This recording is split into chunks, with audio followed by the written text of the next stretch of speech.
ভোগালী বিহুৰ শুভেচ্ছা জনালোঁ। আপোনালোকে জানে বঙাই মিউনিচিপালিটি যোৱা কেইবছৰৰ পৰা ভোগালী বিহুৰ এটা মেলাৰ আয়োজন কৰে। এইটো আমাৰ মূল উদ্দেশ্য হ'ল আমাৰ আত্মসহায়ক গোটক সহায় কৰা।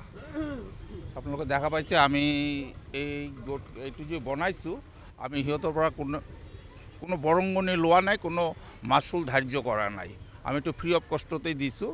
আমি অলপ সময়ৰ ভিতৰতেই সেইখিনি আয়োজন কৰিব পাৰি। ভাল লাগিছে যে আত্মসহায়ক গোটৰ এইটোৰ দ্বাৰা যিটো আমাৰ ডে এনুৱেলিয়াম অৰ্থাৎ দীনদয়াল অন্তোদয় যোজনাৰ অন্তত যে ন্যাশনাল আৰবান লাইভলিহুড মিশন, যেটো সৰকাৰেৰ ইচ্ছা, আমাৰ মাননীয় প্ৰধানমন্ত্ৰী তথা মাননীয় মুখ্যমন্ত্ৰীৰ যে দুখীয়া মানুহৰ দুখীয়া সেলফ হেল্প গ্ৰুপ, যেহেতু আমি পণ্ডিত দীনদয়াল উপাধ্যায়েৰ আদৰ্শৰে যাতে আমি ৰাইজৰ অলপ পিছপৰা ৰাইজৰ অলপ উপকৃত হয়, সেইটোৰ কাৰণে এই সেলফ হেল্প গ্ৰুপত তৈৰি কৰা হয়েছিল।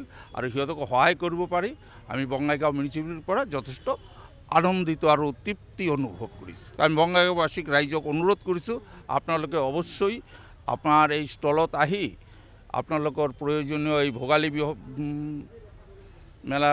ভোগালী মেলাটো আপোনাৰ এই ভোগালী সময়ৰ যি জলপানী, পিঠা, পায়স, পুলি এভৰিথিং আছে, দৈ আছে, আৰু কালি আমাৰ হৰভোগৰ পৰা দৈ অহাৰ কথা আছে। আমাৰ বৈতামাৰীত এটা সেইটো আহিব। আৰু বঙাইগাঁওবাসী ৰাইজক আপোনালোকৰ মিডিয়াৰ থ্ৰু দি মই অনুৰোধ কৰিছোঁ, আপোনালোকে এইখিনি বস্তু লোৱাৰ কাৰণে ল'লে দুইফালে আপোনালোকৰো উপকৃত হ'ব, আমাৰ মহিলা আত্মসহায়ক গোটেও যথেষ্ট উপকৃত হ'ব।